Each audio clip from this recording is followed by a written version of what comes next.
Pedro Ferriz de Con es el número 1 de la radio en el país. Líder de opinión en la televisión, cuyo nombre y trayectoria han marcado tendencia. Ahora conquistando el mundo digital a través de Central FM Equilibrio. La libertad existe. Central FM Equilibrio. 3 años. Y como todas las mañanas estamos aquí con gran entusiasmo en esta primera emisión de centralfmequilibrio.com, nuestras aplicaciones en iOS y en Android, aquí en el podcast, en Apple, en Amazon, en Deezer, en Google, en Spotify y en iHeartRadio. Estamos como siempre también transmitiendo a través de nuestras queridas estaciones hermanas, asociadas y afiliadas en la República Mexicana. Soy Pedro Ferriz de Con y a nombre de todo este equipo de trabajo les saludo, les abrazo con todo cariño y con gran entusiasmo en esta mañana y siempre, y estamos aquí listos como siempre para ofrecerles un resumen con lo más importante que les tenemos hoy para ustedes. Estás escuchando a Pedro Ferriz de Con. Central FM Equilibrio. Resumen informativo. El próximo jueves se va a realizar la reunión de los 3 amigos entre Joe Biden, Justin Trudeau, el primer ministro de Canadá, y el presidente Andrés Manuel López Obrador.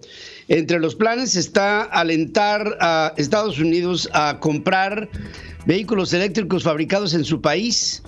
Y esto para Joe Biden ha sido una función que ha venido cumpliendo con la COP26 y con los compromisos en contra del cambio climático. Pero dice el periódico el Financial Times que esto ha provocado una furiosa oposición de sus 2 socios comerciales, tanto de México como de Canadá.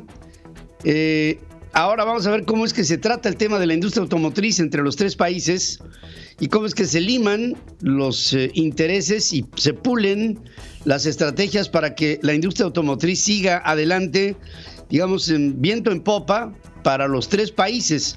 La Casa Blanca, el Palacio Nacional y el Parlamento en Ottawa están tratando de ver cómo el presidente Biden no rompe con las reglas del comercio internacional ahora que se está proponiendo la compra de más vehículos eléctricos que de otro tipo de fuente de energía.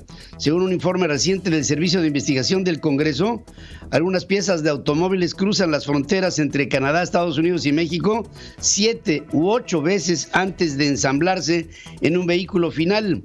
Estados Unidos importa $29,400 millones en repuestos para automóviles desde México y exporta $5,900 millones en repuestos para Canadá, mientras que exporta 11,700,000 vehículos terminados a Canadá y $67,500 millones a México.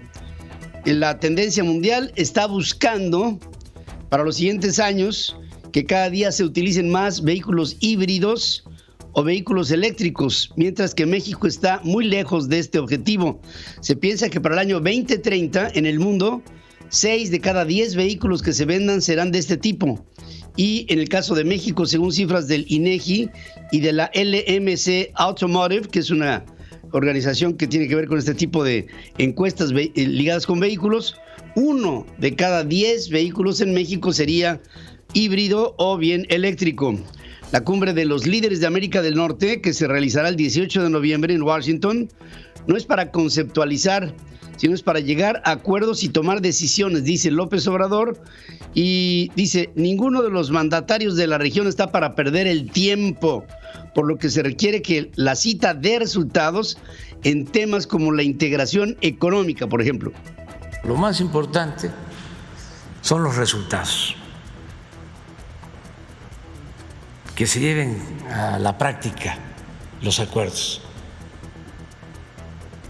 Y yo creo que el presidente Biden y el primer ministro Trudeau pues son hombres de acción. Entonces, no es para ir a conceptualizar o solo al análisis de la realidad. Es para tomar decisiones porque pues ellos no están para perder el tiempo, ni nosotros. Dice, no estamos aquí para ver el análisis de la realidad, entonces, ¿para qué estamos? Es increíble el presidente. Bueno, la Secretaría del Bienestar va a repartir el año que viene 300,000 millones de pesos sin métrica entre pensiones para adultos mayores, personas con discapacidad, apoyos a agricultores para combatir la pobreza, en lugar de para generar elementos para salir de la pobreza. No hay una métrica y todo este dinero es desesperante cómo se va a utilizar en México solamente para el clientelismo político. Hay que decir que la Secretaría de Salud tuvo una aprobación de 1,580 millones de pesos para fortalecer los programas de vacunación.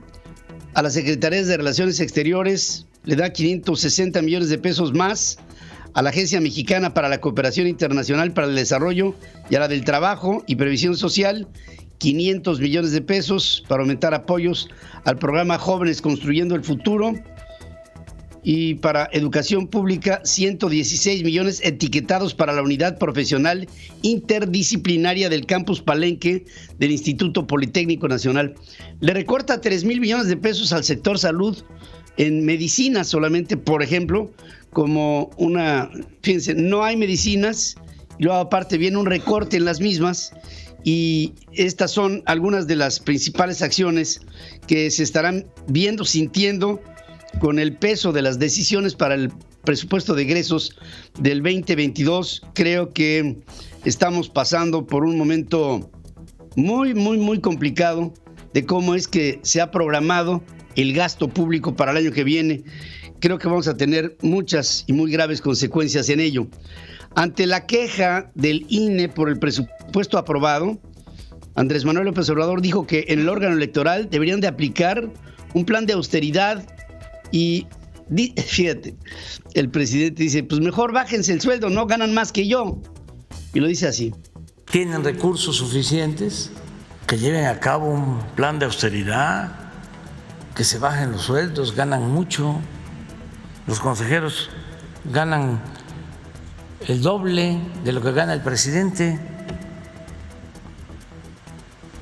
Se rayan. Que ya le bajen a los viáticos, a las comidas y los vinos.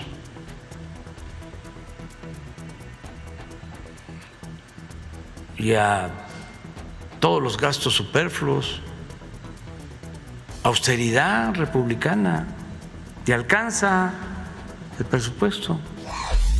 Eso se dijo desde el Palacio Nacional. Julio Menchaca, senador de Morena, reconoció que utilizó un avión privado para ir a la toma de protesta de un gobernador. O sea, este señor, Julio Menchaca, es un senador por Hidalgo. Toma un jet privado para irse a Sonora a la toma, para asistir a Sinaloa a la toma de protesta de un gobernador de Morena. Y se justifica de esta manera. Satanizar, porque hay taxis aéreos. Alguien podrá tener la disposición presupuestaria de comprarse una Suburban y alguien puede alcanzar para un Volkswagen. Y es muy sus recursos que los utilice en lo que quiera convenir. Y hay servicio de taxis aéreos y no es un pecado. Y son empresarios progresistas que apoyaron al presidente Andrés Manuel López Obrador. Son personas que tienen un patrimonio formado en el trabajo. Dice, se oye mal el audio, pero dice, hay personas que les alcanza para una Suburban, hay quienes solamente les alcanza para un bocho, y hay empresarios que, como diciendo, pues me dieron ride, hay empresarios que se han ganado su dinero y que pueden hacer con él lo que quieran, y no es pecado, ¿no? No es pecado. Son empresarios progresistas, yo diría aspiracionistas, ¿no?, que apoyaron al presidente López Obrador. Son personas que tienen patrimonio formado con su trabajo. Andrés Manuel López Obrador dice que si los legisladores priistas no avalan la reforma eléctrica, afianzarán su salinismo y terminarán por darle la espalda al pueblo. Ya saben, usted siempre pone al pueblo enfrente para satanizar aquello que no va de acuerdo con él, lo dice así. Si no aprueban la reforma eléctrica, pues van a terminar de demostrar que no representan al pueblo, que representan a las empresas extranjeras y a los que han hecho jugosos negocios al amparo del poder público. Van a afianzarse, si no aprueban la reforma eléctrica, como buenos salinistas, y van a terminar de darle la espalda no solo al general Cárdenas, al presidente López Mateos. ¿Me van a poner a mí contra la pared? No. No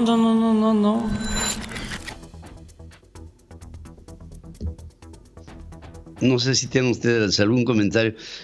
La forma en la que se expresa este hombre es cada vez más radical y es un tanto desubicada. El hombre piensa que un mal mexicano es aquel que no apoya a Lázaro Cárdenas. Y bueno, pues hay que conocer un poco de historia, ¿no?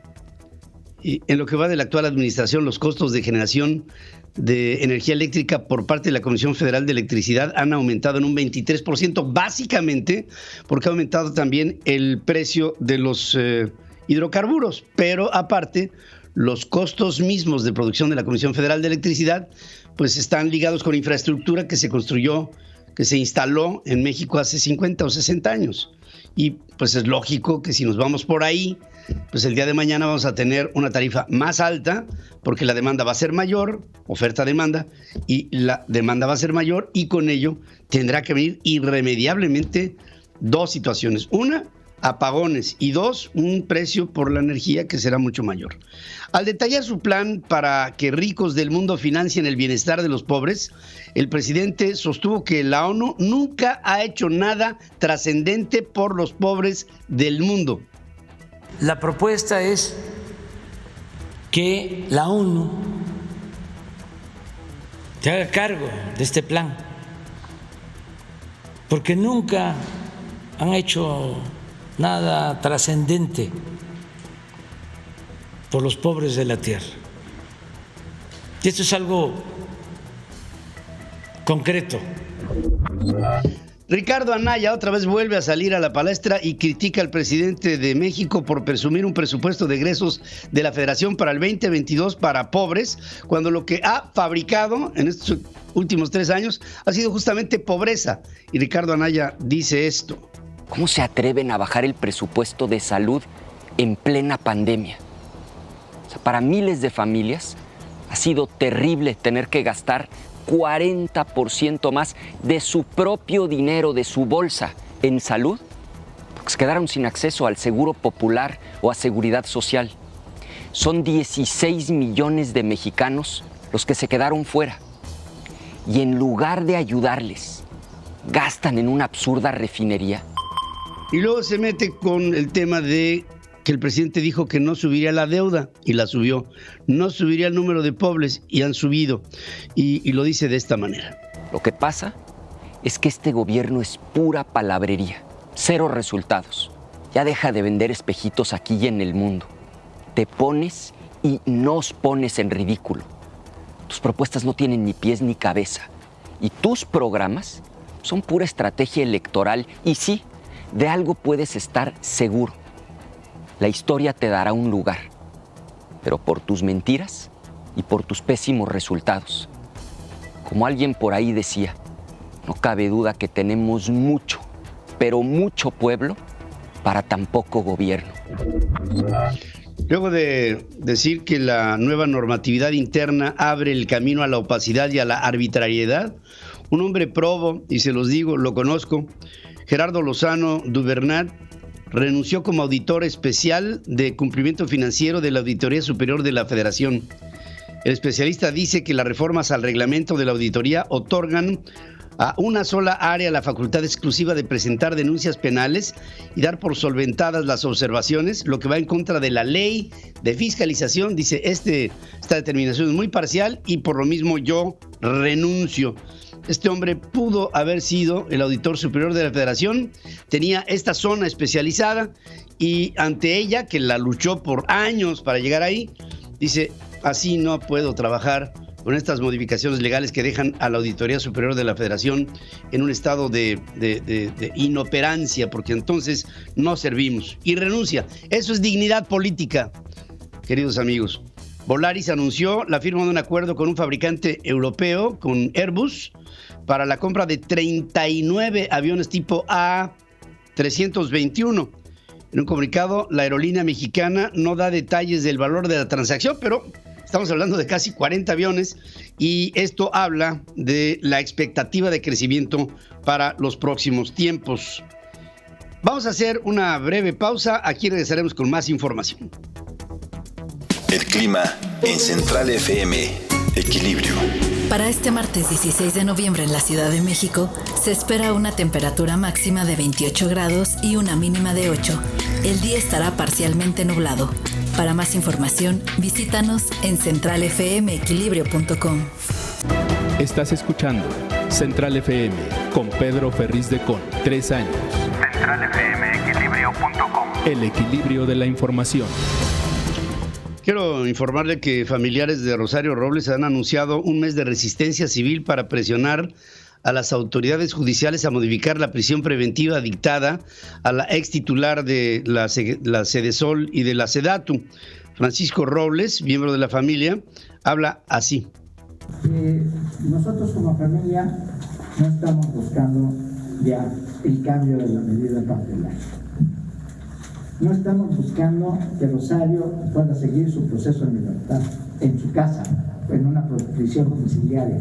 Estamos buscando la inmediata libertad de María de Rosario Robles Berlanga, y ese va a ser uno de los aspectos centrales de nuestra lucha.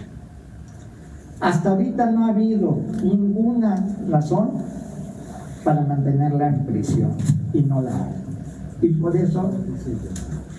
eso vamos a estar insistiendo en su absolución lisa y llana, en su libertad absoluta e irrestricta.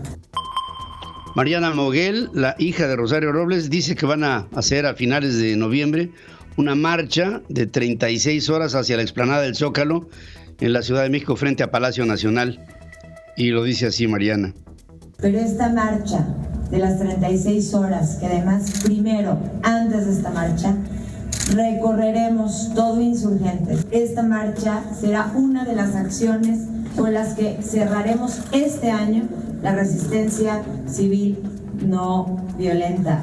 Y, por ejemplo, en las partes de puntos estratégicos ya empezamos a partir de mañana a visitar la Suprema Corte de Justicia, las embajadas, organismos internacionales y muchas otras dependencias. Y la hija de Rosario Robles le pide al presidente de la República que si no es un hombre de venganzas, pues entonces no se meta con el Poder Judicial en el caso de su mamá. Si usted dice que no es vengativo, si usted dice que no se intromete, si usted dice que no manda instrucciones, confío en usted de que esto dé resultados, porque no va a meter las manos ni en ninguna otra dependencia, más la que sea de su competencia. Bueno, pues hasta ahí las cosas. Más adelante voy a hablar con ella para que nos cuente cómo va el tema de su mamá. Samuel García, gobernador de Nuevo León, despidió a Humberto Ramos como director de Metrorrey, luego de darse a conocer que el funcionario está ligado a una empresa que actualmente concursa en una licitación para la misma dependencia que encabeza, es decir, está siendo juez y parte, y por lo mismo este señor se va a su casa y si hay evidencia también se irá a la cárcel, dice determinado el gobernador de Nuevo León. Médicos coincidieron en que prefieren más acciones para mejorar las condiciones de las que trabajan que homenajes. Al opinar sobre el proyecto para inscribir con letras de oro la leyenda al personal de salud en la lucha en contra del COVID en la sede del Congreso en la Ciudad de México, dice, mejor ayúdenos a trabajar y denos equipos y denos facilidades para que lo podamos hacer, y con eso tenemos bastante. De 2019 al 2020, la suma de pacientes en tratamiento con diabetes, hipertensión e insuficiencia renal en el Seguro Social cayó de 8.300.000 a 6.600.000, según dice un informe publicado en el 2021. Esto representa una reducción de poco más de la quinta parte de los enfermos en tratamiento. También quiero decirles que murió un hombre de 82 años que estaba hospitalizado por la explosión de gas LP en una vecindad en la colonia Pensil, en la Ciudad de México. Se trata de la segunda víctima mortal que ha dejado este estallido. Alrededor de 150 personas fueron evacuadas debido a una fuga de gasolina que alcanzó 5 metros de altura y se dio en el camino de terracería conocido como Los Pirules, en el poblado de Tenango, municipio de Acolman, en el Estado de México. La policía, Protección Civil Municipal y seguridad de Pemex trabajan para controlar esta fuga. El Instituto Nacional de Migración justificó la instalación de retenes carreteros para impedir el paso de la caravana migrante. Esta está llegando desde el Triángulo Norte de América Central a Oaxaca hacia Veracruz. Anotó que el control de tránsito fue para salvaguardar la integridad de los extranjeros y explica que subirse a las plataformas de los trailers trae muchos riesgos y puede resultar en lesiones o caídas o accidentes o hasta la muerte, ¿no? La visita a México del Comité para las Desapariciones Forzadas de la ONU tiene dos objetivos principales: avanzar en la prevención y en la lucha en contra de la impunidad de este fenómeno, a decir de Carmen Rosa Villa Quintana, jefe de esta delegación que habla. Este equipo tan importante y dispuesto a contribuir de la manera más constructiva, reuniones con funcionarios gubernamentales encargados de la búsqueda, la investigación, pero como un elemento muy importante que surge de nuestra convención, la prevención y la lucha contra la impunidad por las desapariciones forzadas. Desapariciones forzadas que en México se siguen presentando constantemente, y a esto Alejandro Encinas, su secretario para Derechos Humanos de la Secretaría de Gobernación, no le quedó otra más que admitirlo. Estamos construyendo un nuevo paradigma en materia de las políticas públicas y de responsabilidades del Estado para enfrentar esta crisis que no hemos podido superar, pero que estamos empeñados en que el Estado mexicano cumpla con su responsabilidad. Al no permitir que cubanos que viven en los Estados Unidos le puedan enviar dinero a sus parientes en Cuba, dice el presidente de México que lo que está haciendo el gobierno de los Estados Unidos es asfixiar a la gente en Cuba que decidió quedarse en Cuba, no que no se pudieron ir, no, que decidieron quedarse en Cuba, y lo dice de esta manera. No se puede asfixiar a los cubanos que han decidido mantenerse en Cuba. Estoy en contra del bloqueo. Creo que es inhumano. Nadie tiene derecho a aislar, a asfixiar a un pueblo. Nadie tiene derecho a que mediante esas prácticas se lleve a un pueblo a rebelarse contra su gobierno. Eso es vil, canallesco. Nosotros en México, en los momentos difíciles que hemos atravesado por la pandemia, recibimos apoyo de los mexicanos que viven y trabajan en Estados Unidos.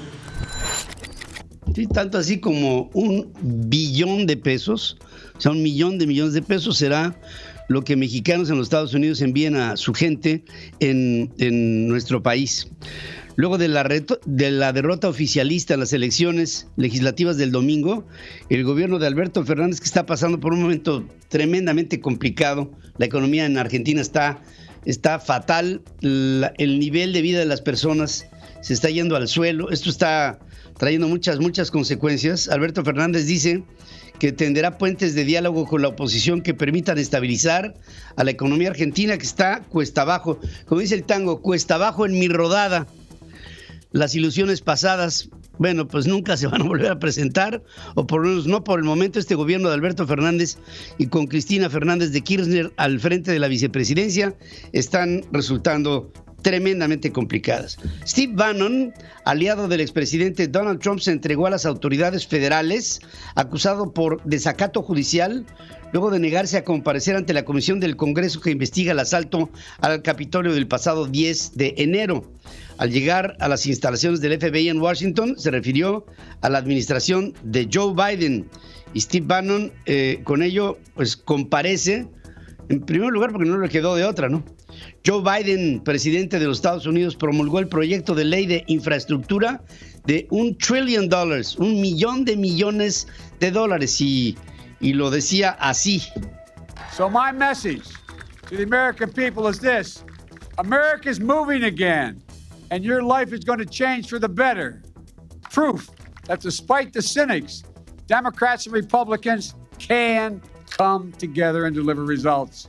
Too often in Washington, the reason we didn't get things done is because we insist on getting everything we want, everything. With this law, we focus on getting things done. Mi mensaje es para la gente en los Estados Unidos. Estados Unidos se está otra vez volviendo a mover para cambiar y para ser mejores. Y prueba de esto es que no importa, no obstante los cínicos, se pudo demostrar que demócratas y republicanos nos podemos poner de acuerdo para unir nuestras intenciones en función de resultados. Y muchas veces pasa esto en Washington, en donde todo el mundo quiere obtener de todo lo que quiere y todo lo que aspira. Pero lo que tenemos que hacer aquí es darnos cuenta de que nos debemos de enfocar en la ley y que la ley nos debe de llevar a pensar que las cosas sí se pueden hacer. La riqueza mundial se triplicó en las últimas 2 décadas con China a la cabeza, tras superar a Estados Unidos para ocupar el primer lugar a nivel mundial, de acuerdo con un informe de la consultoría McKinsey, que examina los balances nacionales de 10 países que representan el 60% de los ingresos de todo el mundo. Una nueva bolsa china enfocada a pequeñas y medianas empresas, pymes, comenzó a operar el lunes, en momentos en que la economía se desacelera y China está buscando mayor control sobre los gigantes tecnológicos locales. Un total de 81 empresas comenzaron a cotizar en la bolsa de Beijing, que deberá de completar las 2 bolsas principales en Shanghái y en Shenzhen, al enfocarse a empresas pequeñas que usualmente tienen dificultades para obtener financiamientos bancarios, y con ello le están dando un nuevo impulso a las pymes en China. Esto realmente entusiasma, porque este tipo de mecanismos de operaciones bursátiles pueden llegar a ser muy atractivos en el resto del mundo en poco tiempo. La compañía petrolera anglo-holandesa Royal Dutch Shell anunció que quiere transferir su sede y residencia fiscal desde La Haya, en los Países Bajos, a Londres, en el Reino Unido. Decisión criticada, por supuesto, por el gobierno holandés.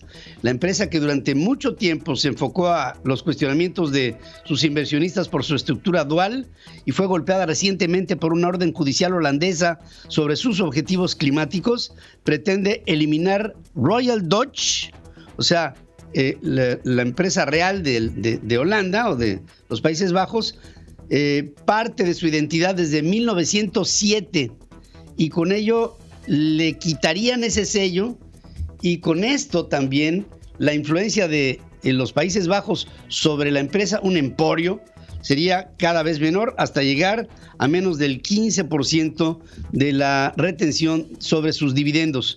El Reino Unido elevó el nivel de alerta de terrorismo a severo, lo que implica que es muy alta la probabilidad de un ataque, luego de la explosión de un taxi afuera de un hospital para mujeres en Liverpool. Les pasamos a ustedes en nuestros sitios el momento en que un taxi explota cuando se detona, lo que habría de accionar a una bomba que estaba programada para que explotara a alguien. Esto se ve claramente que explotó antes.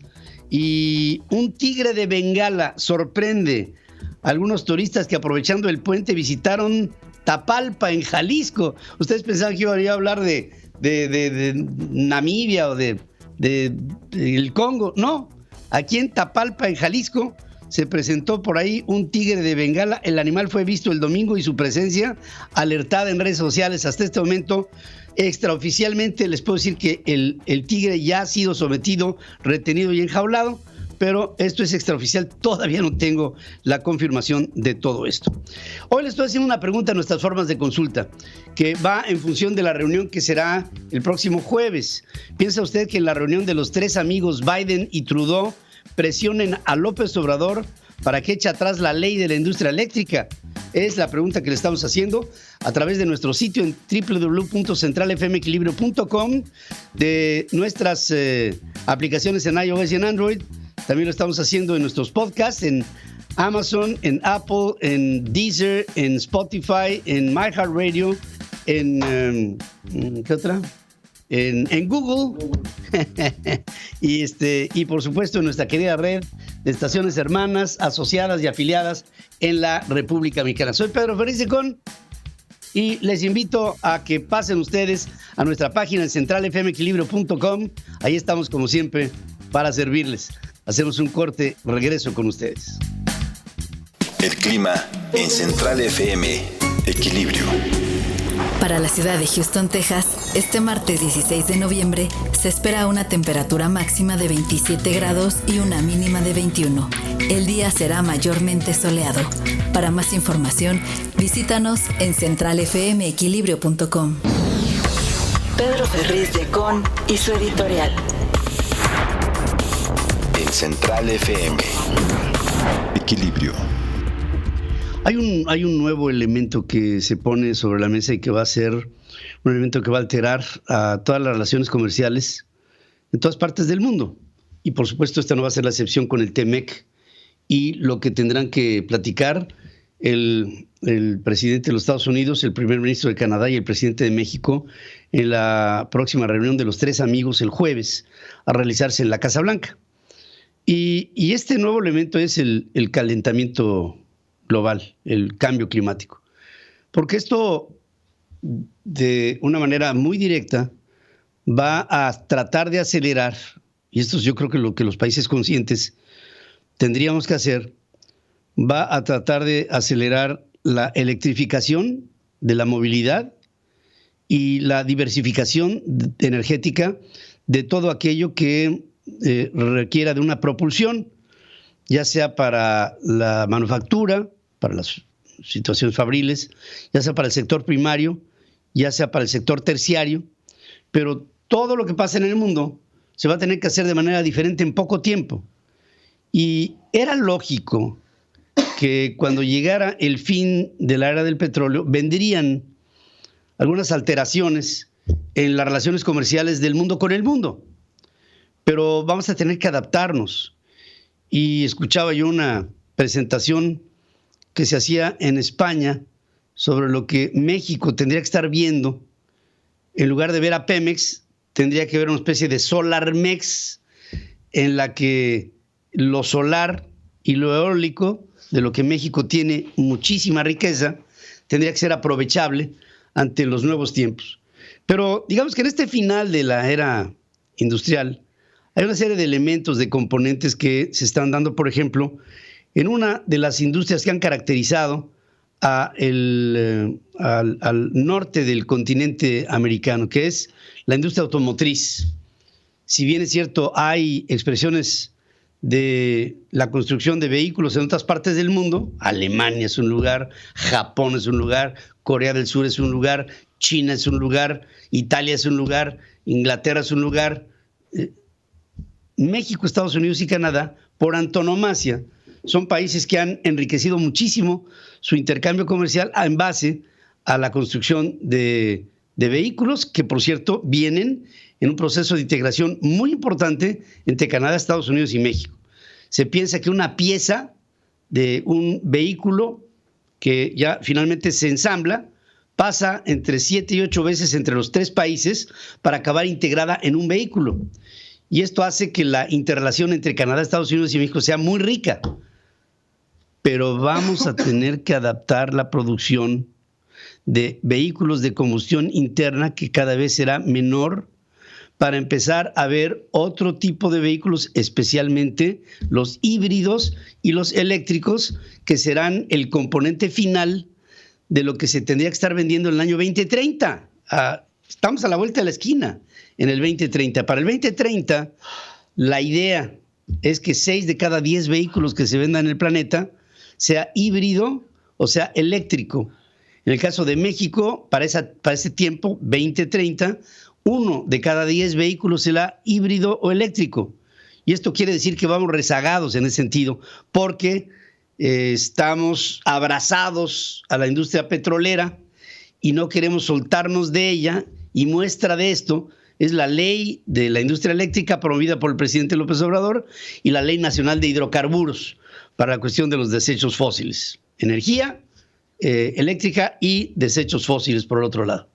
Ese será uno de los temas principales a tratar en la reunión del jueves, cuando el presidente de los Estados Unidos está forzando a la industria automotriz en su país a que cumpla con los ordenamientos del cambio climático para el 2030, si no es que antes se endurece más esta situación y las metas se acortan para ser más ambicioso el proyecto y con esto evitarle al planeta un calentamiento excesivo que no rebase el 1,5 grados centígrados que se tiene como propósito, bueno, como despropósito, porque aquí lo que se tendería es a tener una temperatura menor que ese promedio tan temido.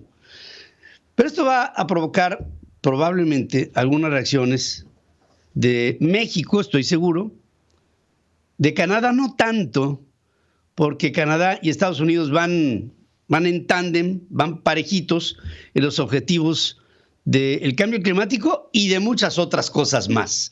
Digamos que Canadá y Estados Unidos han sido aliados estratégicos de siempre, en las guerras, en la paz, en la producción o en la escasez, siempre, como en un matrimonio, en la salud, en la enfermedad.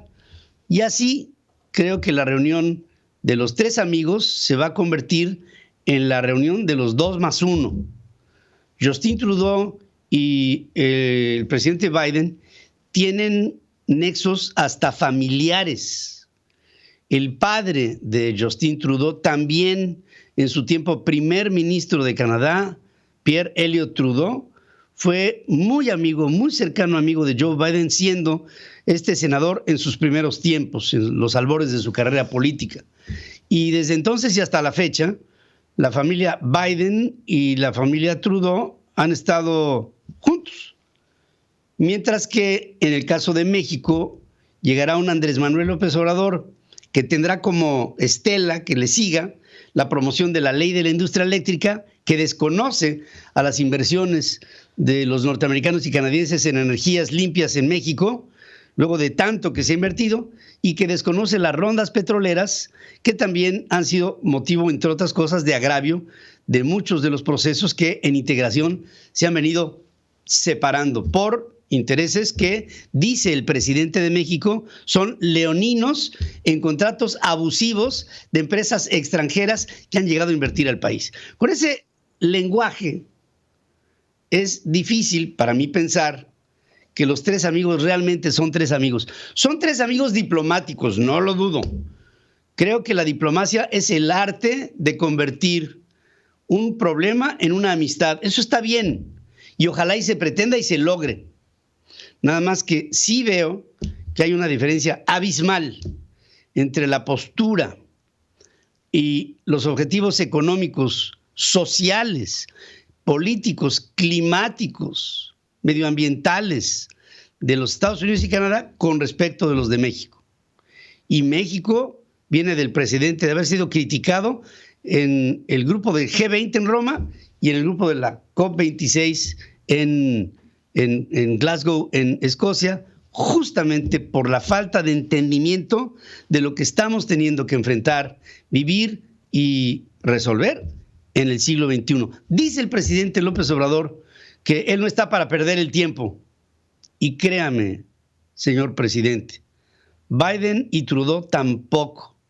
Y dicho sea de paso, la sociedad mexicana que usted representa? Tampoco, presidente.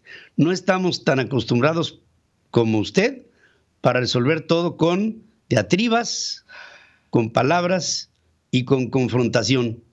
Creo que ahí se va a juntar piedra con coyol. Ya veremos, les contaré. Regreso después de esta pausa.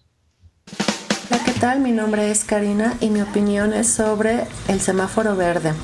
Es un respiro para nosotros que el semáforo todavía esté en ese color, ya que se escucha por medios de comunicación que en Europa siguen los repuntes de contagios. No hay que bajar la guardia, hay que seguir con las medidas preventivas, ya que todavía los pequeños son vulnerables a este virus. Tu voz es mi voz. El estado del país con Pedro Ferriz de Con. Central FM. Equilibrio.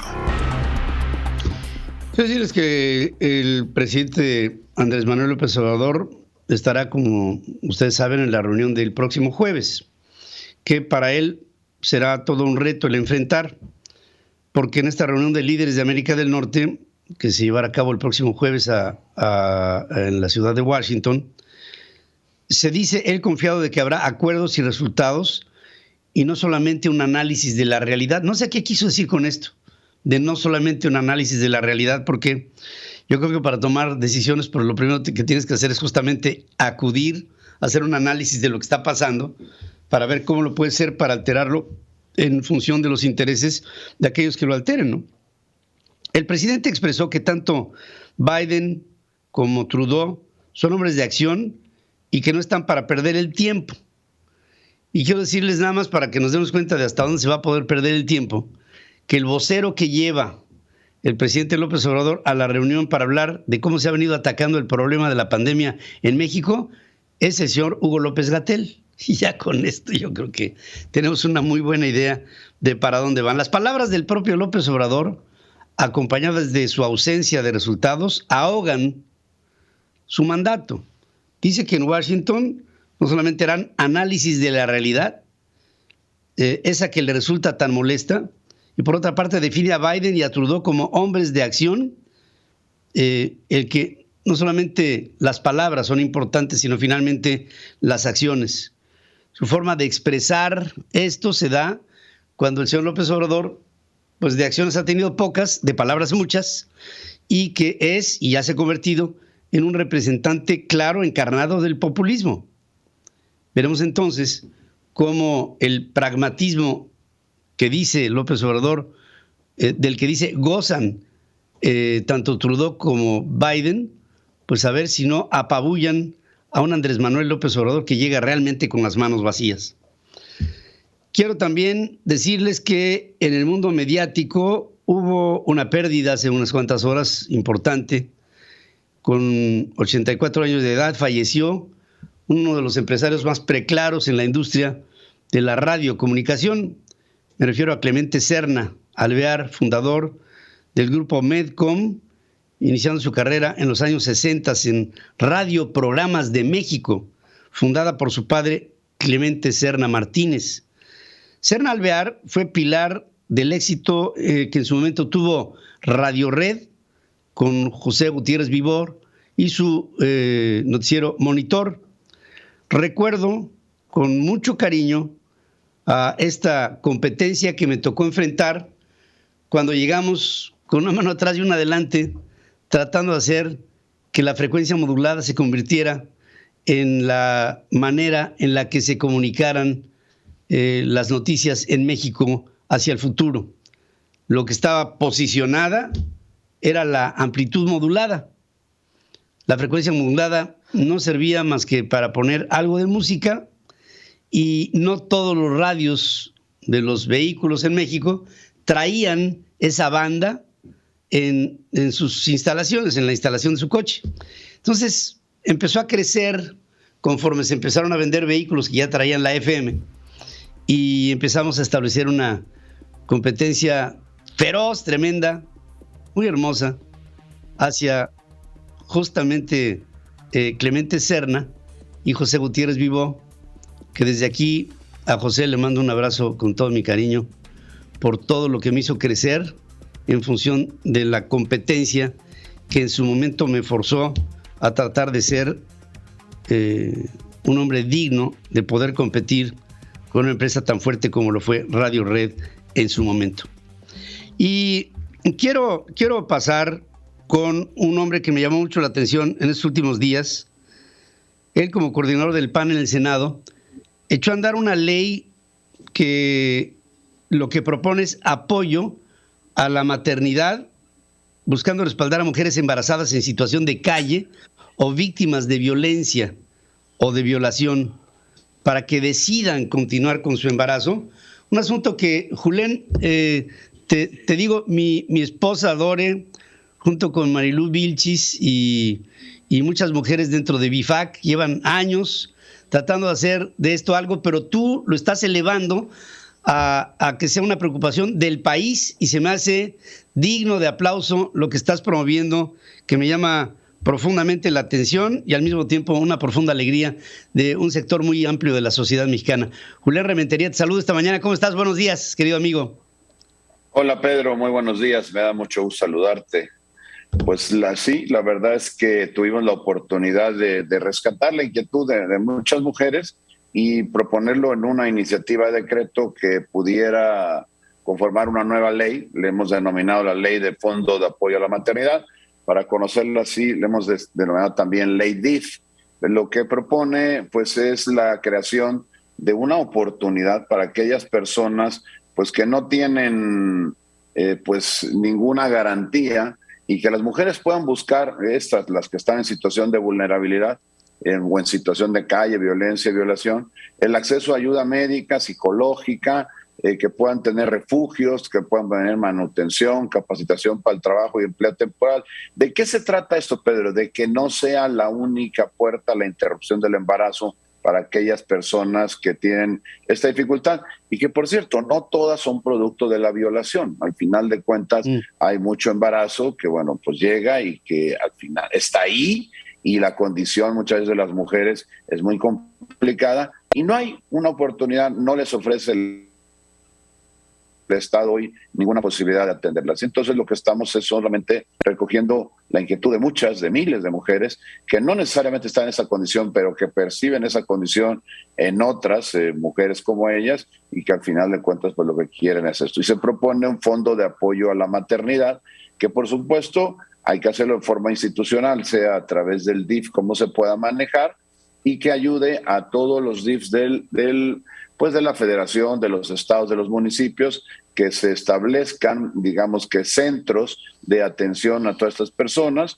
y bueno, pues se dé todo este apoyo, incluso hasta más allá del alumbramiento. Estamos proponiendo que hasta un año más allá de ello, y que pueda también tener en estos centros de atención una capacitación para ejercer algún oficio, si es que la persona o la mujer que está en esta condición no lo tuviera.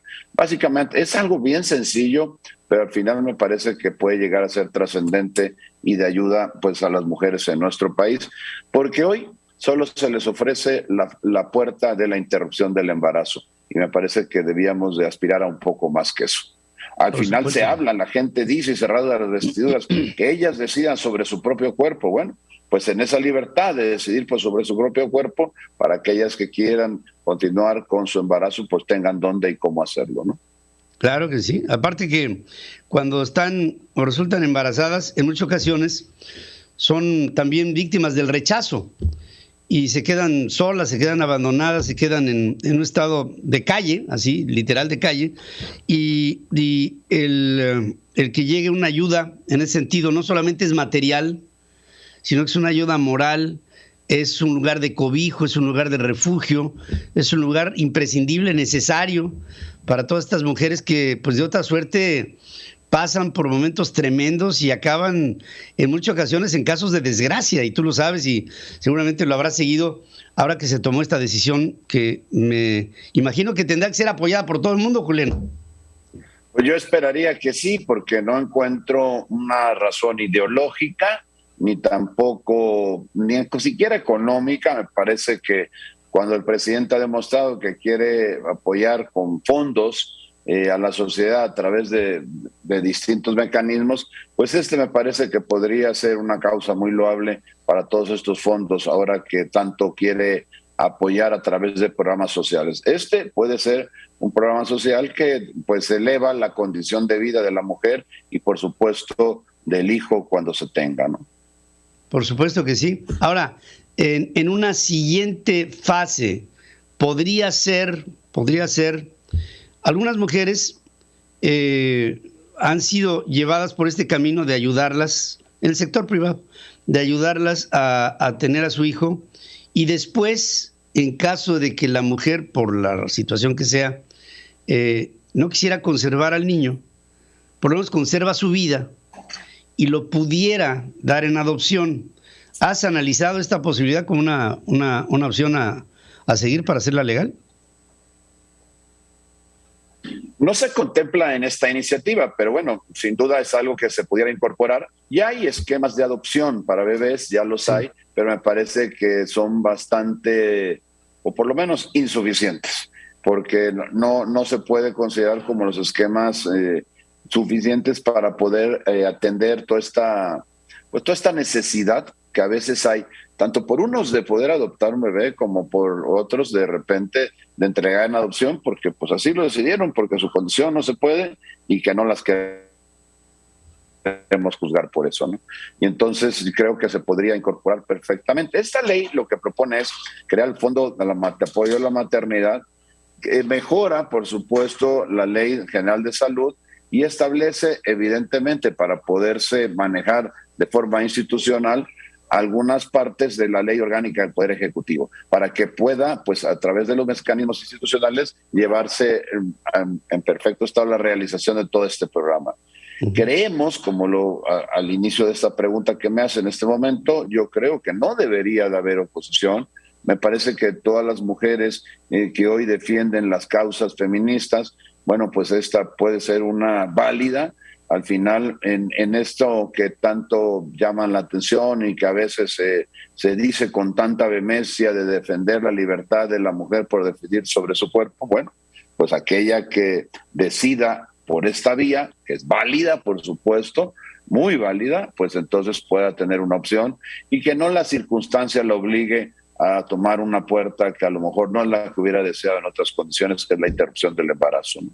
Claro que sí. Julián, pues yo solamente quería platicar contigo para que esto lo compartiera nuestro público, viéramos esta posibilidad, que se me hace una posibilidad humanitaria, se me hace una posibilidad sensible, necesaria para la sociedad, y que tú has tomado con gran sensibilidad y elevado a rango de que esto sea en su momento votado, aprobado y como otro punto dentro de la sociedad mexicana de un refugio para la mujer, hoy que la mujer siempre, hoy y siempre, la mujer tanta atención especial requiere de parte de la ley y de la justicia en México. Julián Rementería, me da mucho gusto verte, espero pronto verte. A ver si te puedo ver en Veracruz la semana que entra, a ver si estás por allá. Yo te busco, vamos a ir allá a dar una plática el día 25 y llegando allá yo te echo un grito para platicar. 25 es jueves, con mucho gusto por ahí podríamos estar. Encantado de verte y saludarte por ahí, Pedro, en Veracruz. Será un gusto, querido amigo. Hacemos una pausa y regresamos aquí con más información.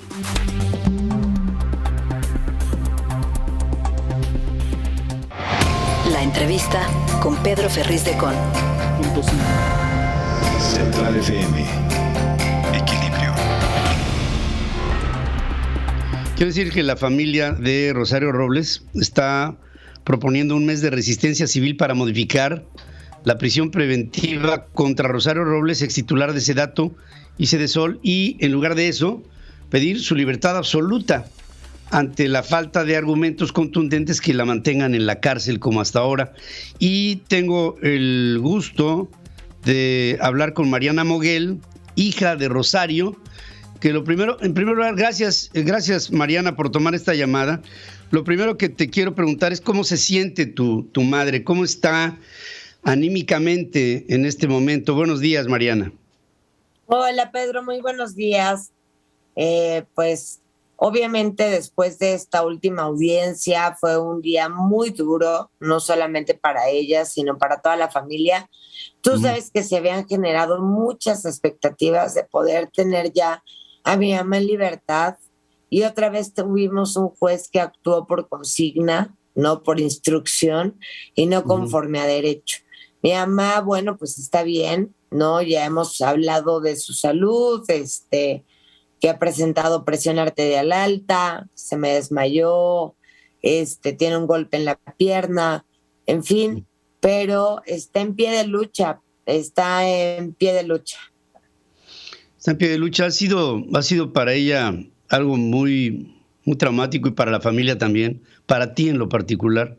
Pero el hecho de que Rosario haya tenido la expectativa de salir de alguna manera y enfrentar en libertad el juicio que se le sigue, tiene mucho que ver con una relación que pudo haber dado frutos, y era la relación con Alejandro Gertz Manero, que en algún momento fue parte de su estructura de gobierno, y que pudiera haberle ofrecido el beneficio de salir de la prisión y dar información que desahogara en función de mucho de lo que se ha hablado, se pretende investigar, de lo que hoy tiene a tu madre en la cárcel.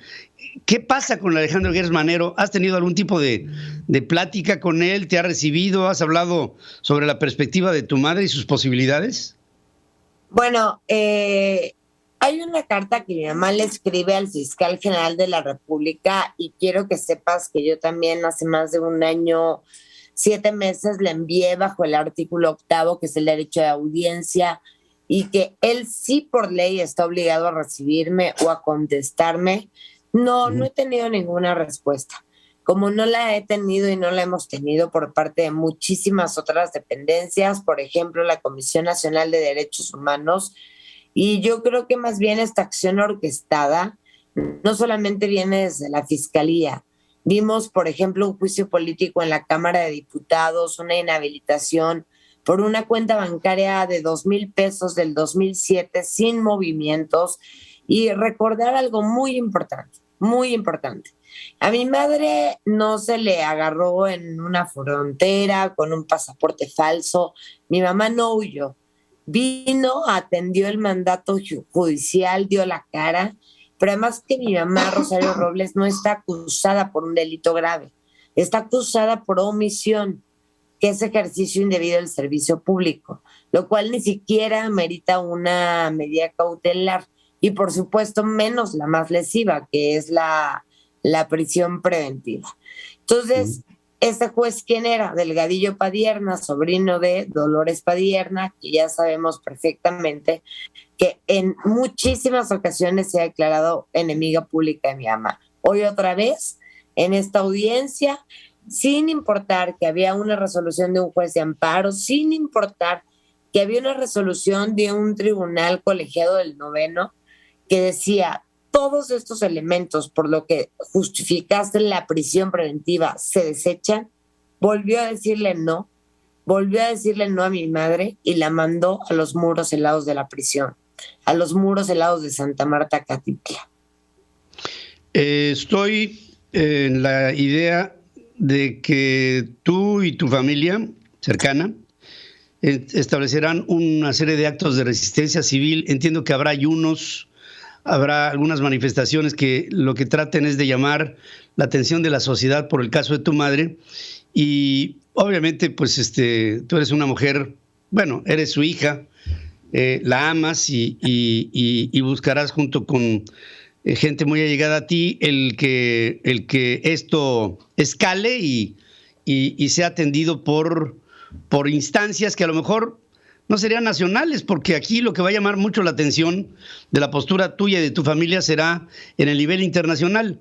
En ello esperas que haya algún tipo de reacción, por supuesto, y esto te ha llevado a tomar una decisión que a lo mejor no ha sido fácil, porque no lo ha sido, nada ha sido fácil en su caso, pero que pues finalmente creo que han llegado a un extremo en donde pues tienen que tomar otro tipo de acciones. Así es como lo veo.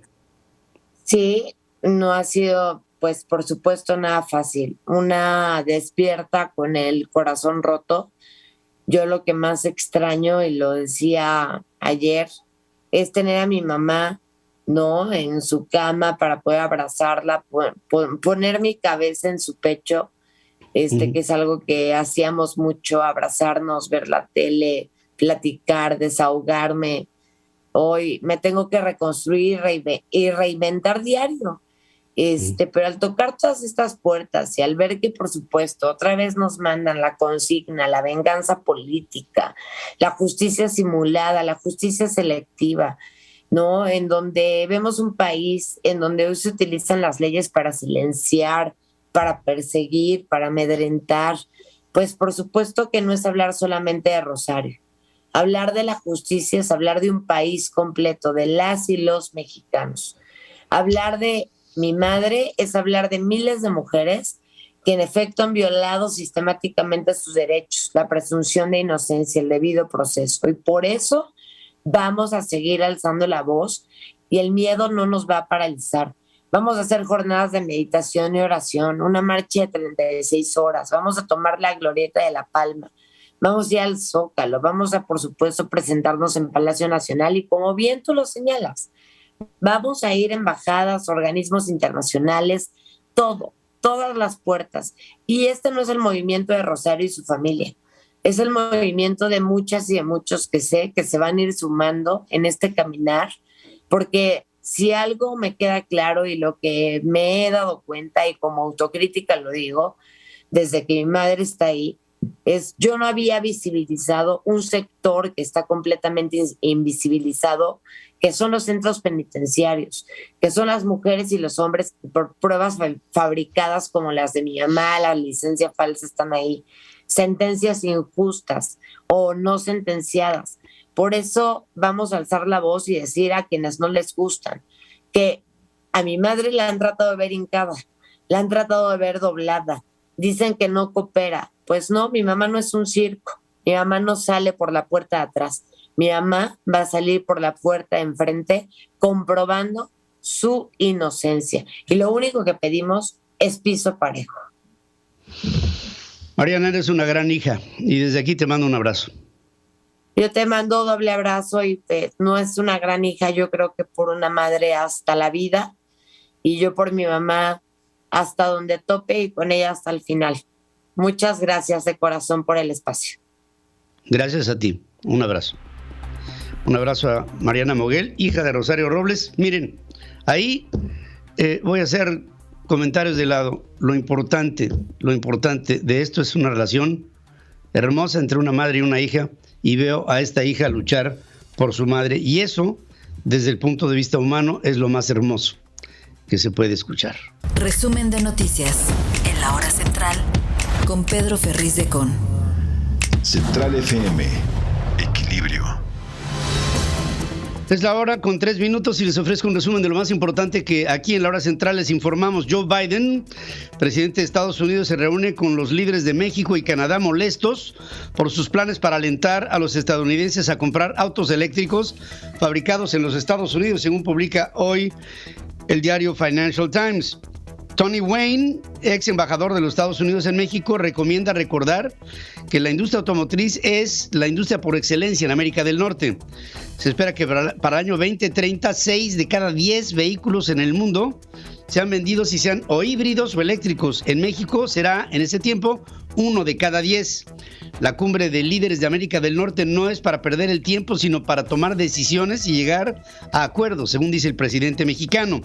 La Secretaría del Bienestar repartirá casi 300,000 millones de pesos entre pensiones para adultos mayores, personas con discapacidad y otros sin metas para combatir la pobreza, según el proyecto de egresos de la Federación para el año 2022.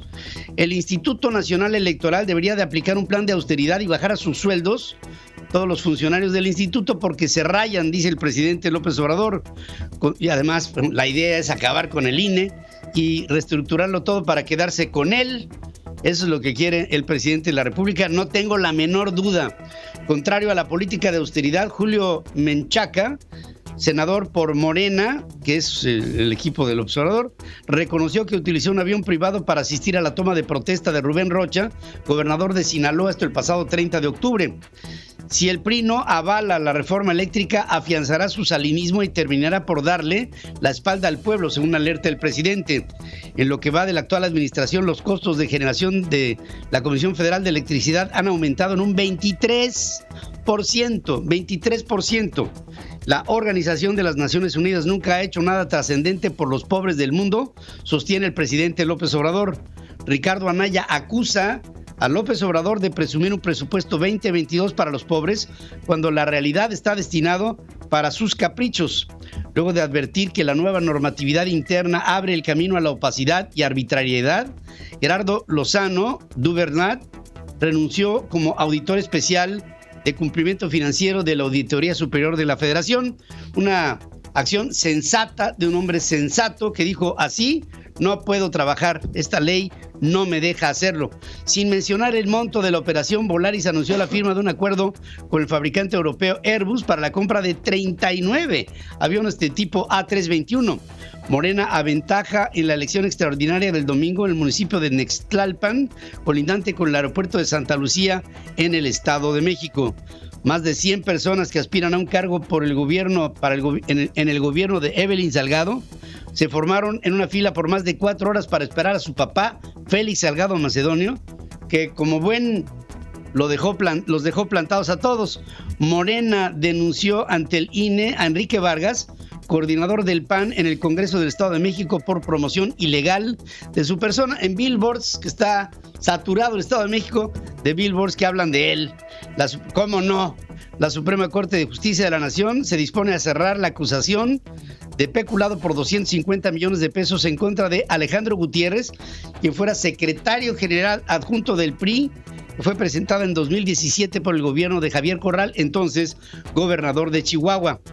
Ya les hablé de los familiares de Rosario Robles, que anuncian un mes de resistencia civil para presionar a las autoridades judiciales a modificar la prisión preventiva dictada a la ex titular de Sedatu y Sedesol y exigir con esto su libertad absoluta. Samuel García se enteró que el director de Metrorrey estaba metido en una empresa que va a ser beneficiada con un contrato del propio Metrorrey, y dijo: este señor se va a la calle y si amerita se va a la cárcel. Y con esto Samuel García parece que no le tiembla la mano. La visita a México del Comité en contra de Desapariciones Forzadas de la ONU tiene 2 objetivos. 1, avanzar en la prevención y lucha en contra de esta impunidad, de este fenómeno, a decir de Carmen Rosa Villa Quintana, jefe de esta delegación. Por su lado, el subsecretario de Gobernación para los Derechos Humanos, Alejandro Encinas, no le quedó nada más que reconocer que el problema de las desapariciones forzadas en nuestro país sigue y esta no ha parado. El gobierno del presidente Miguel Díaz-Canel en Cuba se burló y dice que fue una operación fallida de los Estados Unidos el hecho de que organizaciones y medios opositores denunciaran que las autoridades de Cuba detuvieron activistas, cercaron sus domicilios, cerraron avenidas para impedir una manifestación que se daría en contra del régimen encabezado por este hombre. Es impresionante. Pensamos que iba a haber reacciones en contra de esta manifestación, pero es impresionante la cerrazón y la sinrazón de un gobierno como el de Miguel Díaz-Canel, que llega a México y es invitado de honor del presidente de México en nuestras fiestas patrias. Así se dan las cosas. Vamos a hacer una breve pausa, regreso con más noticias.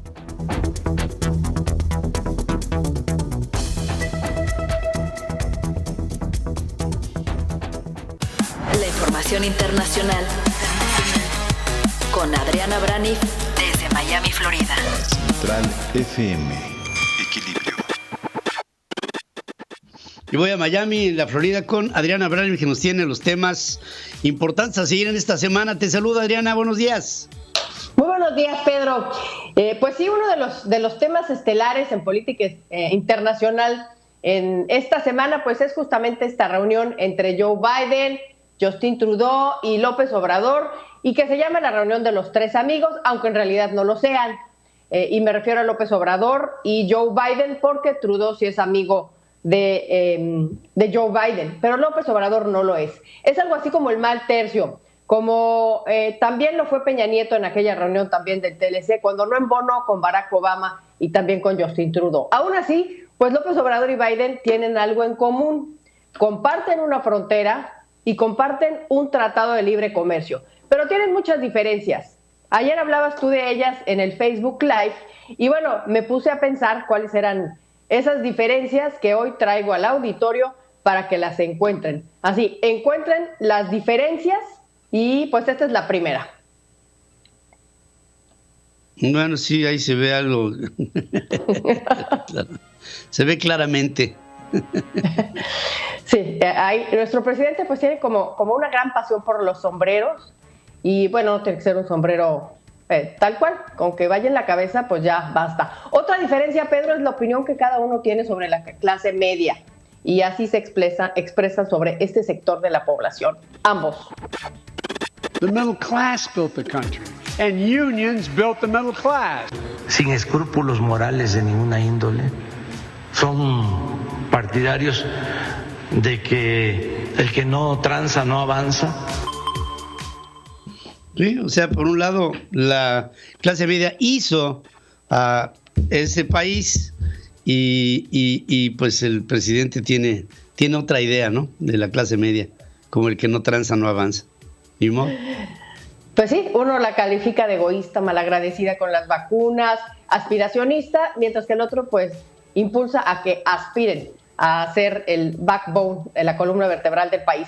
Acaba de ser también la cumbre del medio ambiente, López Obrador no fue, y sí también hay diferencia en opinión, por ejemplo, sobre los molinos de viento que producen energía limpia. Así. All right. All right, watch your foot. Go back better. That's right. ¿Cómo afectan el paisaje, la imagen natural? ¿Cómo se atrevieron a dar permiso para instalar estos ventiladores? Qué horror. Lo veo y me da vergüenza, pena ajena. El baúl de las vergüenzas internacionales. Otra gran diferencia, Pedro, es la postura del gobierno de México frente a algunas dictaduras, por ejemplo, la de Cuba, así. So I want the Cuban Americans to know that we all around this table, and myself included, see your pain. We hear your voices, and we hear the cries of freedom coming from the island. We're holding the regime accountable. Nosotros somos respetuosos de las políticas que se toman en otros países. No somos injerencistas. Pues ahí la diferencia entre una actitud de un presidente Biden que apoya al pueblo cubano, que no al gobierno, y pues un presidente que se lava las manos cuando se puede hablar del gobierno de Cuba, ¿no? Sí, ayer fue justamente la segunda manifestación, bueno, el intento de la segunda manifestación masiva en Cuba, que fue reprimida por el gobierno justamente de Cuba y fue totalmente desangelada. La gente no se atrevió a salir a las calles y a muchos no se les permitió siquiera hacerlo porque sitiaron sus casas. Ambas, pues, manifestaciones reprimidas por Díaz-Canel. Biden condena al represor, López Obrador lo hace su invitado especial el 15 de septiembre y ayer su reacción fue decir que Estados Unidos está asfixiando al pueblo. Lo llamó a Estados Unidos canallesco porque dice que por culpa de ellos, pues, los manifestantes cubanos quieren salir a la calle. Y si Biden saca el tema en esta reunión que van a tener sobre la reforma eléctrica, pues también va a decir que las empresas norteamericanas no quieren dejar de robar. Y con este contexto, pues vamos a ver este jueves esta reunión allá en Washington. Y quiero recordar algo para finalizar, algo que escribió hace unos meses el director del Centro para Estudios Interamericanos de la Universidad de Texas, que me puso a pensar previo a esta reunión que tenemos. Decía: los movimientos diplomáticos entre México y Estados Unidos son como un juego de ajedrez, pero de muy alto nivel, donde una de las partes tiene todas las reinas y la otra parte tiene todos los peones, y un peón puede tirar a una reina, y en este sentido México tiene cierto poder. ¿Qué significa esto? Pues que a pesar de que Estados Unidos es una potencia y México no lo es, pues México tiene movimientos que sí pudieran hacer, si no bien un jaque mate, sí mover algunas piezas. No hay lugar en México que no esté ligado a la economía de los Estados Unidos. Las economías están ligadas, En el 2019, pues México sobrepasó a China como el principal socio comercial de Estados Unidos. Estados Unidos le compra el 80% de las exportaciones a México. Estados Unidos es el principal inversionista, o por lo menos era el principal inversionista en nuestro país. México es el segundo país que más compra a Estados Unidos después de Canadá. Y México tiene una carta poderosa, Pedro: la migración masiva que está llegando a los Estados Unidos. Eso empodera a México en temas de negociación. Por eso le pide vacunas, por eso le pide que financie programas como el de Sembrando Vida, Pedro. Pues sí, ahí está, justamente ahí está. Y esto lo vamos a ver el próximo jueves en la reunión de 2 amigos más 1, así se puede llamar, en la que Justin Trudeau y Biden hablarán con Andrés Manuel López Obrador. Y creo, ese es mi punto de vista, yo creo que le van a tener que leer la cartilla. Querida Adriana, como siempre, es un placer poder estar contigo esta mañana. Gracias, Pedro, igualmente, y estamos al pendiente. Estamos al pendiente, Adriana Brani, y me voy con Roberto José Pacheco esta mañana. Te saludo, Roberto José, buenos días. Mi estimado Ferriz de Con, casi me agarras fuera de lugar, pero bueno, te saludo con mucho gusto, muy buenos días. Pues a unas horas estamos en la reflexión de lo que se aprobó precisamente el gasto público del próximo año. Y en este contexto, el presidente de la mesa directiva de la Cámara Baja, Sergio Gutiérrez Luna, él destacó que durante una sesión que se prolongó por más de 45 horas, obviamente con sus respectivos recesos, la Cámara de Diputados cumplió con su facultad exclusiva de aprobar el gasto público del año próximo en tiempo y en forma. El diputado Gutiérrez Luna reconoce a todos los integrantes de esta 65 legislatura por su responsabilidad en estas intensas jornadas en las que se desahogó el presupuesto, y resaltó que pese a las diferentes visiones que siempre estuvo latente, dice, el interés del país. Bueno, eso es lo que dice precisamente el diputado presidente. Escuchemos. El presupuesto del año próximo es producto de un debate enérgico, pero ordenado, civilizado, respetuoso, en el que diputadas y diputados de todas las fracciones parlamentarias expresaron con libertad sus puntos de vista en torno al tema. Reconozco la aportación de todas y todos los legisladores en esta Cámara durante las intensas jornadas de trabajo que precedieron a la aprobación. Los detalles de este presupuesto deberán darse a conocer a todo el país para que la ciudadanía sepa sus alcances y pormenores. Bueno, de que haya sido muy respetuoso, muy ordenado el debate, yo no lo vi así. Inclusive el propio Gerardo Fernández Noroña, pues él acusó a la oposición precisamente de haber hecho unas sesiones muy violentas y desordenadas. Eso fue lo que dijo Fernández Noroña. 4 días de debate, 4 días donde desde esta tribuna los compañeros de Morena, del Verde, del PT, hemos sido injuriados, provocados, vilipendiados, denostados, y a pie firme hemos aguantado porque sabemos que servimos al pueblo de México. Fernández Noroña, ¿cómo la ves diciendo ese tipo de situaciones? Ellos también promovieron, inclusive él es uno de los promotores de que haya un desorden siempre en sus intervenciones y falta el respeto a los legisladores. Pero bueno, cada quien tiene su visión. A lo mejor, como no hubo conato de bronca, no hubo algunos golpes, de esa manera, pues sí fue un debate muy civilizado, pero yo difiero de eso.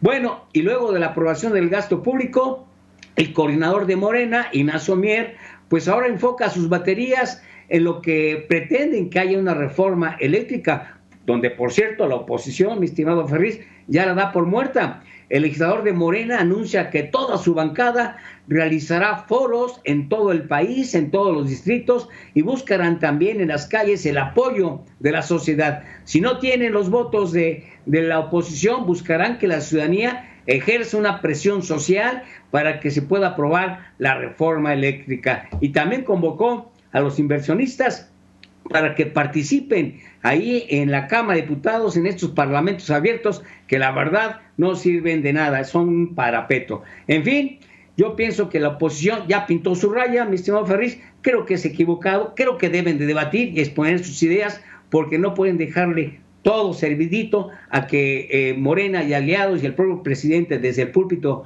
de Palacio Nacional pues hagan y les den sus argumentos. La oposición también debe tener una estrategia y deben debatir y exponer sus ideas. Es mi punto de vista. Es un punto de vista total, es lo que se pretendería, ¿no? Que se debata y que haya razonamientos que lleven a lo más conveniente para el país. No se pretende más. Querido amigo, te abrazo y te saludo. Gracias y buenos días. Buenos días, Pedro. Gracias, buenos días. Hacemos un corte, regreso contigo. Pedro Ferriz Híjar y Pedro Ferriz de Con. Central FM. Equilibrio. Pedro Ferriz Híjar, ¿cómo estás? Buenos días. ¿Qué tenemos? Pedro Ferriz de Con. ¿Cómo está usted? Bien, ¿y usted? Bien, ahí la más o menos. Hoy es martes. Sí, pues ya. Pues ya, ¿qué le vamos a hacer? Día dedicado a Marte, el sol del dios de la guerra. Así es. Oye, bueno, varias cosas que platicar el día de hoy. Conferencia mañanera como tú leer, en donde se tocaron diversos temas sobre la vacunación, sobre la estrategia que está implementando el gobierno federal, un poquito de lo mismo. Entonces no te quiero aburrir con este tipo de cosas, porque la verdad es que se convierte en un asunto tedioso todos los días. Pero bueno, cosas que sí tienen que llamar la atención. Ahí estaba Marcelo. Marcelo todos los días, todos los martes, va a la conferencia mañanera. Y ayer salió información muy importante acerca de Marcelo. Hemos hablado de la corrupción de Marcelo, las pipas, los contratos de las propias vacunas que no se ha dado a conocer, en cuánto se compraron estos primeros lotes. Y así Marcelo tiene una andanada de corruptelas alrededor de su vida como político y ahora como canciller de los mexicanos. Pues el día de ayer se dio a conocer que Marcelo Ebrard dio un contrato de más de 3,300 millones de pesos a una empresa para realizar pasaportes. Esta empresa para realizar pasaportes resulta que tiene multas por corrupción. Y no solamente en México, sino también en Europa, en donde esta empresa acusada de corrupción tiene multas por encima de los 17 millones de euros por ser una empresa corrupta para los europeos. Aún así, Marcelo Ebrard le da el contrato a esta empresa. Nuevamente, un contrato que se da al vaporazo, rápido, no me lo vas a creer, adjudicación directa, es lo que te iba a preguntar, etcétera, etcétera, etcétera. Entonces, pues ahí estaba la oportunidad de preguntarle a Marcelo qué pasaba acerca de estos, y bueno, pues una oportunidad que se vio totalmente desperdiciada. Otra cosa importante, ¿te has de preguntar qué pasó con la compra de la refinería de Deer Park? El presidente dijo que hacia finales de noviembre se consolidaría la compra del otro 50%, porque el 50% ya es de Pemex. Pues hasta ahora las cosas están complicadas. Hasta este momento, en los Estados Unidos y con la empresa Shell, hay una carta de intención de compra, pero hay mucho pushback por parte del gobierno de los Estados Unidos para venderle la refinería de Deer Park a México. Es un asunto que ya lo dábamos por hecho, porque cuando lo anunciaron con bombo y platillo, pues ya estaba esto, ya se daba por sentado de que México iba a comprar esta refinería que, tú y yo lo hemos platicado, resultaría ser un punto de salvación si la refinería de Dos Bocas no acaba de funcionar o de cuajar. Porque la refinería de Dos Bocas, esta en la que le estamos invirtiendo una enorme cantidad de recursos todos los mexicanos, es un lugar que es inviable para muchas cosas.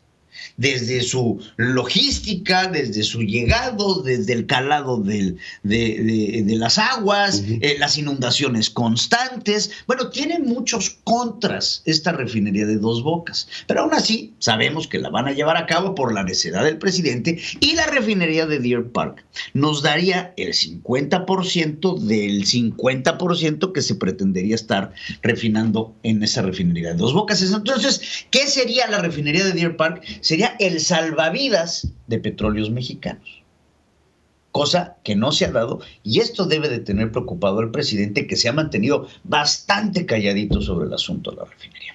Otra cosa que te quiero mencionar. Hay congresistas en los Estados Unidos, en Texas, que se niegan a que México compre ese otro 50%. Sí, ese es el pushback del que te digo. Hay un pushback importantísimo por parte del gobierno de los Estados Unidos, que tiene todo el derecho de emitir una opinión al respecto, porque la refinería de Deer Park está situada sobre territorio norteamericano.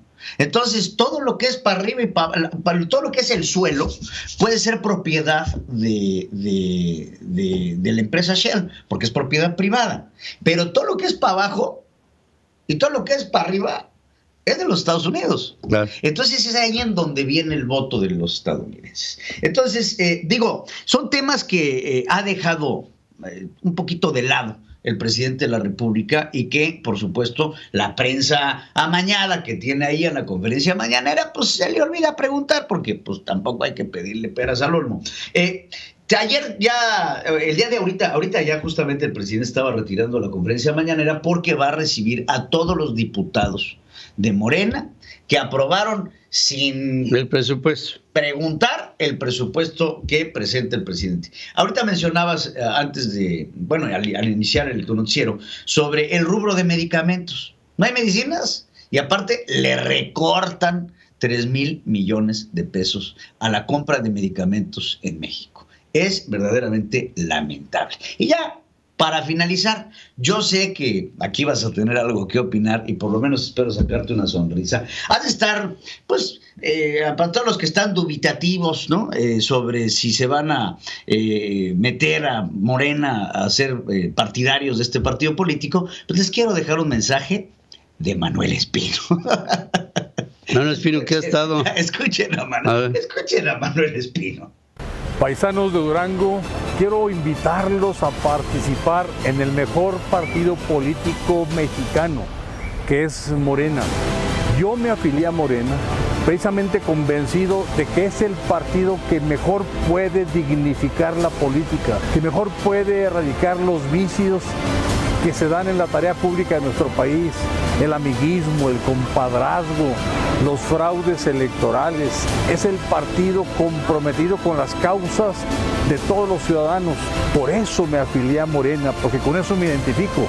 Es muy importante que apoyemos a un partido que realmente está sacando a México adelante. Ojalá y los duranguenses abracen a Morena como lo hice yo, con mucho gusto, con mucha convicción, con la decisión de hacer que en este estado de Durango surjan los mejores gobernantes y surjan de Morena. Nada más para que se den ustedes una idea, este señor fue el creador de los amigos de Fox.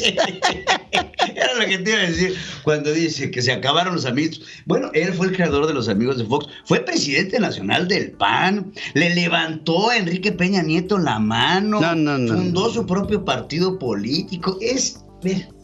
Me dieron ganas de afiliarme. Sí, ¿verdad? Dice Morena y sus mejores gobernantes, entre ellos, yo. Él quiere ser gobernador de Durango. Qué maravilla. ¿A poco no? ¿A poco no es bonito? Ya con eso sería como para votar por cualquier cosa menos por eso. Menos por él. Qué bárbaro. Pero bueno, ahí está Manuel Espino. Y con esto te dejo ya para... Ah, ya, me dejaste la sonrisa que pretendías. Oh, gracias, querido hijo. Vamos a hacer una pausa. Regreso aquí con Ernesto Peña, por cierto. Ernesto Peña está con Pedro Ferriz de Con. Central FM. Equilibrio. Como todos los martes, tengo el privilegio de presentarles a Ernesto Peña, que nos habla aquí en el corazón y aquí para la conciencia. Y te saludo esta mañana, querido amigo. Buenos días. Buenos días, querido Pedro. Me da mucho gusto saludarte. Hola, México, donde quiera que te encuentres. Es todavía otoño. Vamos más o menos a la mitad. El invierno arrancará hacia el 21 de diciembre, pero los fríos en la Ciudad de México ya son muy notables y muy sensibles. Me gusta la temporada de reflexión que representa el final del otoño y el principio del invierno. Hace algunos años, siendo yo profesor de cátedra en el TEC de Monterrey, fui invitado a asistir a un encuentro internacional de profesores universitarios. El motivo del seminario era el de alinear criterios sobre la enorme responsabilidad que representa la actividad docente en la formación del talento humano, en la formación de las personas, no solo transmitiendo conocimiento técnico y profesional de clase mundial, que es tan importante, sino sobre todo acompañando el desarrollo de las habilidades técnicas de nuestros estudiantes con la formación ética, la verdadera formación ética y el aprecio por los valores universales que son indispensables para la convivencia constructiva entre nosotros y para el progreso sostenido de las sociedades del mundo. Entre otros asuntos, fíjate, dedicamos un par de días al análisis y discusión sobre un tema muy interesante. ¿Cuánto costaría en cada país, en términos de inversión educativa, hacer de cada persona no solo un buen profesional, sino sobre todo un buen ciudadano? Ser un buen profesional no basta. Tenemos que ser buenos ciudadanos para participar activamente, eficientemente, constructivamente unos con otros, para entendernos bien, para querernos bien, para tratarnos bien, para respetarnos bien.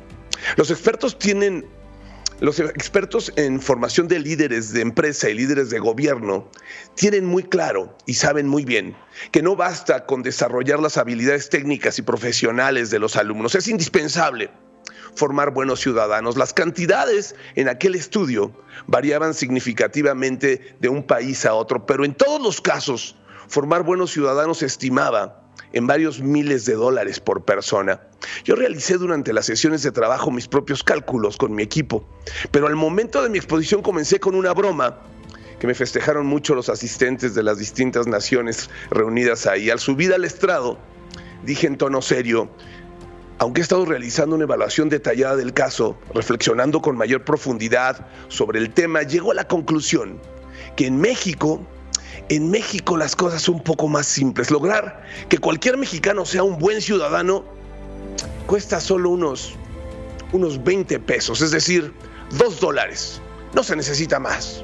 Todos me miraron con asombro y entonces añadí: esa es la cantidad que se paga por cruzar la frontera hacia los Estados Unidos. Y basta estar allá, les expliqué, para que cualquier mexicano se vuelva un ciudadano ejemplar. No tira basura en la calle, jamás excede los límites de velocidad al manejar un auto, cruza las calles solo por las esquinas y en el momento en el que el semáforo peatonal lo indica, y respeta las reglas y las instituciones en todos los sentidos. Además de que cada uno, estando de aquel lado, se esfuerza por buscar el bien común en todas sus acciones, en su trabajo, en sus funciones. Solo basta con atravesar el puente o la línea fronteriza para que nos volvamos buenos ciudadanos y respetemos la ley del modo que está escrita. Pensé en eso entonces, hace más de 15 años. Y pienso en eso mismo ahora, México, sobre todo después de ver la semana pasada al presidente de México usar cubrebocas en Nueva York al acudir a dar su muy desafortunado discurso en la ONU. En efecto, en las rarísimas ocasiones en las que el presidente ha ido a los Estados Unidos, se ha conducido como un muy buen ciudadano, muy respetuoso de las reglas en todos los sentidos, aunque acá actúa como un autócrata que no reconoce más ley que su absoluta y santa voluntad.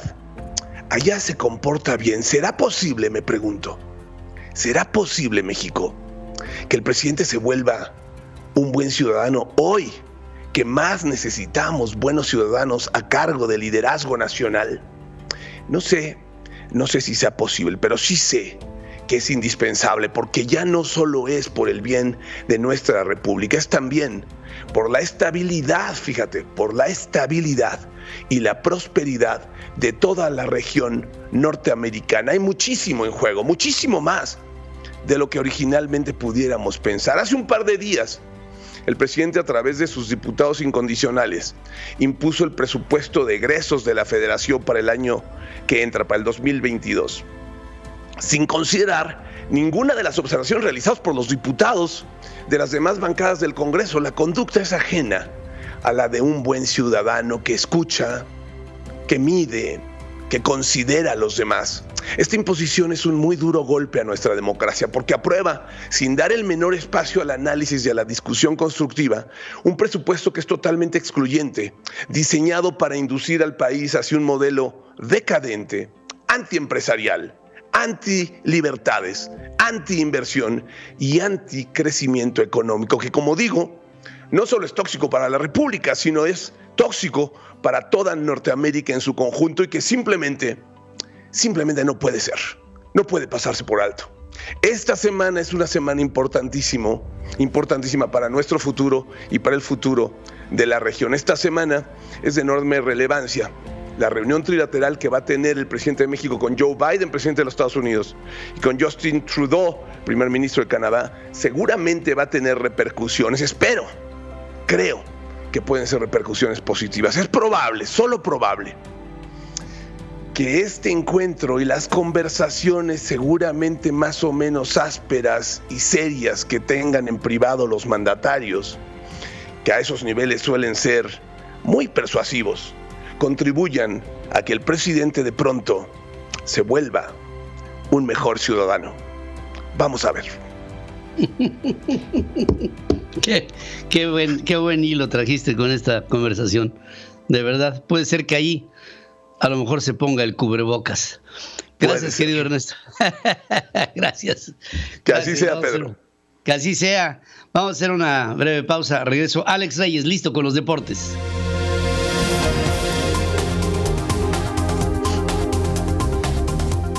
Alejandro Reyes, los deportes. Central FM, equilibrio. Y voy directo con Alex Reyes, que nos tiene como siempre el mundo de los deportes a tus pies. Y te saludo esta mañana, querido amigo. Buenos días. Hola, Pedro. Muy buenos días. Un abrazo a ti y a todo el auditorio. Honestamente, no quisiera estar mucho en los zapatos de la selección mexicana, Pedro. Hoy estarán jugando a las 8 de la noche, tiempo del centro de México, ante Canadá. Uno podría decir, bueno, los canadienses sí han progresado, tienen 35 años de no ir a un campeonato mundial de fútbol, pero hoy es el único equipo invicto en el octagonal. Apenas empataron aquí en la Ciudad de México hace algunas semanas y la verdad es que conforme avanza la eliminatoria, lejos de crecer el equipo mexicano de Gerardo Martino, parece que está en un descenso de nivel, con jugadores que antes eran el soporte de esta selección mexicana, Jesús Corona, Andrés Guardado, Héctor Herrera, y hoy todos ellos viven en un descenso de nivel, ni siquiera muchos de ellos son titulares en Europa, y por si esto fuera poco, Pedro, México viene de perder con Estados Unidos. La atención en torno a la selección mexicana es como hace prácticamente 4 años no se vivía, y a Gerardo Martino no le había tocado vivir una situación de esta naturaleza. Y quiero que veas las imágenes a nuestros amigos de todo el auditorio. Estarán jugando a las 8 de la noche en Edmonton, por allí de los 8 grados bajo cero, con una sensación térmica que podría alcanzar los 13, 14 grados bajo cero, y además con nieve. Yo creo que nunca ningún jugador mexicano ha jugado en su vida en condiciones de esta naturaleza. Y aún así, parece que habrá un lleno absoluto de los aficionados apoyando a la selección de Norteamérica, la selección canadiense, porque están emocionados. Su equipo va en tercer lugar, solamente un punto abajo de México y de Estados Unidos, pero las condiciones parecen estar muy, muy a favor de la escuadra de Canadá. Y obviamente la tensión empieza a crecer. Ya las preguntas sobre Gerardo Martino comenzaron sobre si estaría dispuesto a renunciar. Esto dijo anoche el técnico de la selección mexicana de fútbol sobre este tema. La verdad es que desconocer que dirigir una selección implica desgaste, lo sé desde hace 25 años, así que no hay nada que me modifique. Los motivos por los cuales uno podría poner la renuncia a disposición no pasan por el desgaste, o por lo menos no por el desgaste de jugar partidos de eliminatoria. Bueno, hoy pareciera así totalmente fuera de lugar pensar que Gerardo Martino dejara la selección mexicana a un año del campeonato mundial, porque México va a calificar. Hoy es la última visita que tiene y después tendrá 3 partidos de local. Bueno, le falta uno más en Jamaica y después tendrá ya el próximo año para cerrar los 3 partidos en casa. Pero lo que más preocupa es el funcionamiento del equipo mexicano, que honestamente así no ilusiona, yo creo que al presidente de la Federación Mexicana de Fútbol, John de Luis. Así es que muy pendientes de este partido, pero amigos, hay otros duelos atractivos. Argentina-Brasil acaparan el mundo de las eliminatorias en Sudamérica. Hoy por la tarde en Argentina estará este partido. ¿Se acuerdan que en el partido de ida, por el tema de la pandemia, tuvieron que parar el partido porque las autoridades sanitarias de Brasil se metieron al minuto 6 a tratar de expulsar, no del estadio, del país, a varios jugadores de Argentina que habían roto el protocolo impuesto por las autoridades sanitarias de Brasil? Así es que hay rivalidad, por supuesto, y hoy hay mucha polémica en torno a ello. Hoy conoceremos a las finalistas, hablando del tenis, del torneo que se disputa en Guadalajara. Gran ambiente anoche, ha sido un extraordinario torneo bien organizado y están listas las semifinales. Ayer María Sakkari, la griega, se impuso a la máxima favorita, a la bielorrusa Sabalenka. Ganó el primer set la griega, después Sabalenka se repuso, tuvo un partido pésimo, 22 dobles faltas, la máxima favorita, no había forma de que ganara, y el último set lo ganó la griega ya con parciales de 6-3, y con esto se mete a las semifinales. Hoy a las 2 de la tarde, Paula Badosa, la española, enfrentará a su compañera, a su compatriota Garbiñe Muguruza, y Anett Kontaveit, la jugadora de Estonia, estará enfrentando a la griega María Sakkari. Lamentablemente, Juliana Olmos junto a Sharon Fishman de Canadá ayer perdieron el último de la primera ronda y no pudieron meterse a las semifinales, pero aún así, gran ambiente allá en Guadalajara. Por cierto, en Italia ya empezó la parte de hombres. Novak Djokovic ayer ganó su primer partido. Hoy están jugando el número 2 del mundo contra el número 4, Zverev, tratando de recuperarse después de perder el primer set ante Medvedev. Y ya para terminar, Pedro, quisiera ponerte un video que me parece muy, muy destacado del Canelo. Si me ayudan a correr el video, por favor, dura 20 segundos. Después de la pelea, cuando noqueó a Kel de Plant, esto ocurrió ya hace un tiempo.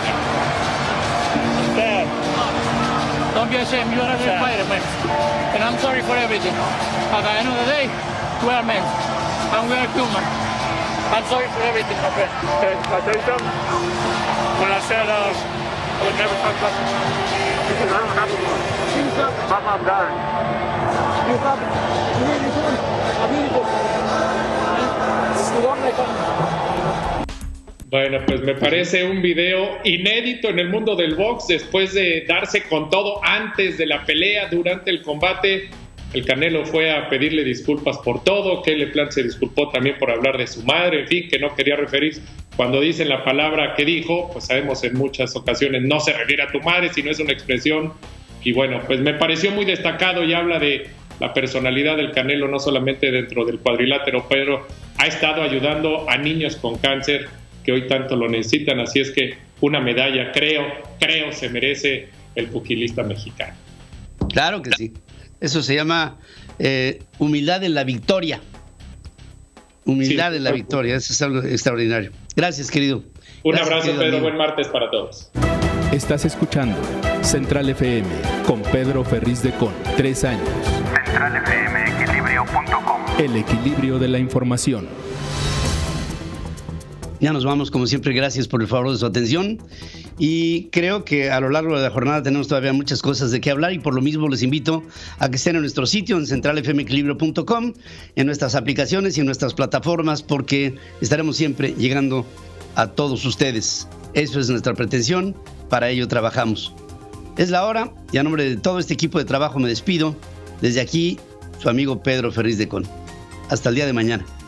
Gracias.